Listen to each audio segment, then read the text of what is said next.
So today we're going to dive into one of the most legendary and, let's be honest, destructive literary couples America has ever seen, F. Scott and Zelda Fitzgerald. We're going to look at the brilliant, chaotic story they literally wrote with their lives and the incredibly complicated legacy they left behind for everyone, especially their daughter. And let's just kick things off with this line from Zelda herself. Right from the get-go, you can feel the glamour starting to crack. This isn't just some witty little remark. It's pretty much the thesis statement for their entire story. It's a story where this dream of paradise was always at war with the stubborn reality of life. And man, what a dream it was. The Fitzgeralds didn't just live in the Jazz Age. You could say they were the Jazz Age. They were its defining myth. Their time on the French Riviera especially was just this total whirlwind of parties and beauty and this fierce, almost intentional self-destruction. Scott's own description of his mind really gets to the heart of it all. This dizzying back and forth between bliss and rage. Their whole lifestyle was funded by what he kind of sarcastically called reproachless, middle-class Americana gold. But they spent it, in his own words, on drinking and raising hell. This quote, it perfectly captures Scott's defiant wit. I mean, they get kicked out, socially exiled for their behavior, and he shows zero remorse. Instead, he just doubles down with this bizarre, aggressive, and honestly darkly funny threat. It's the performance of a man who knows he's a spectacle, and he is absolutely leaning into it. Okay, so you have all this public chaos, right? But it wasn't separate from their creative lives. It was the fuel.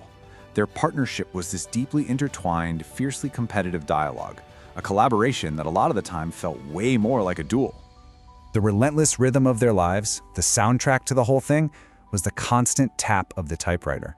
Scott described the machine in really stark terms, He said it was not an instrument of love. For them, it was an instrument of ambition, of rivalry, and often of just sheer survival. And this just lays out their whole dynamic so brilliantly.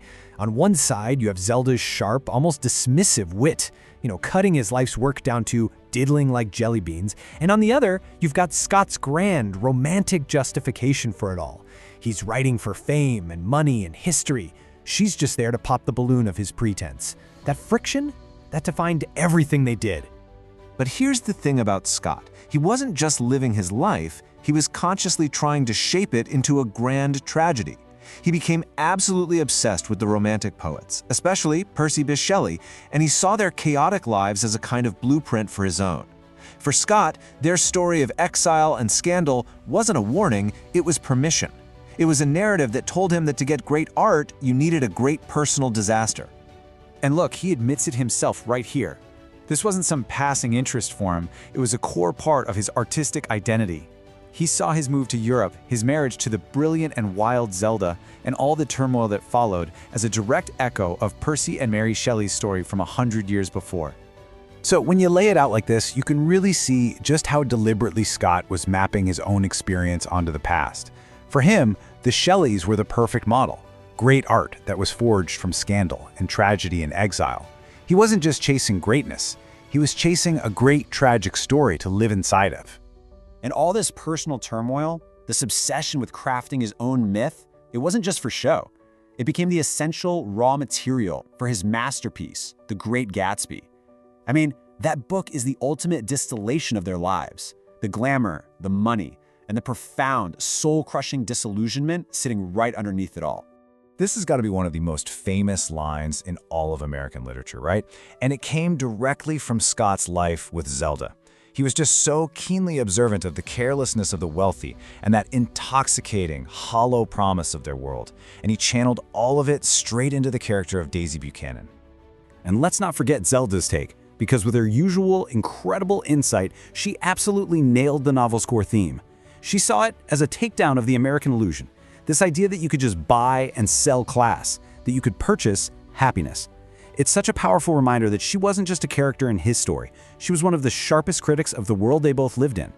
But the incredible success of the novel, well, it was followed by this. 15 years. A 15-year-long decline. It was the great American hangover. A long, slow one, marked by alcoholism, debt, and Zelda's tragic mental breakdowns. The lights of the party had finally gone out, and the aftermath was just brutal. So after all of it, the myth-making, the madness, the hangover, what was left? What kind of inheritance did this whole whirlwind leave for the one person who is always at the center of their storm? Their daughter, Scotty. It's a huge question, and Scott himself grappled with it constantly. He seemed so determined to give Scotty something more tangible than just the wreckage of his own myth. And his answer came in the form of a lifetime of letters, full of advice and warnings and this desperate hope for her to build a life on a much firmer foundation than his own. And in these letters, you can just feel him trying to pass on the lessons he learned the hard way. He completely dismantles the myth of his own effortless genius, hammering home laborious work and warning her against trivial aims. And that last line about Zelda, she realized too late that work was dignity. Wow. It's just heartbreaking. He's pleading with his daughter to value the one thing they so often threw away. And then he drops this bombshell on Scotty, this absolutely devastatingly honest confession. He saw his life as this constant battle between his chaotic love for Zelda and what he called the dream, his pure artistic ambition. It's such a tragic admission from a father trying to explain his own life's compromises. And maybe this is it. Scott's final, most important lesson for his daughter and for us.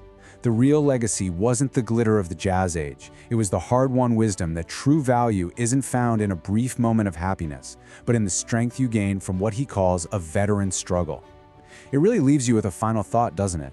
For a child of such a dazzling, damaging myth, is that kind of inheritance a gift, or is it a burden?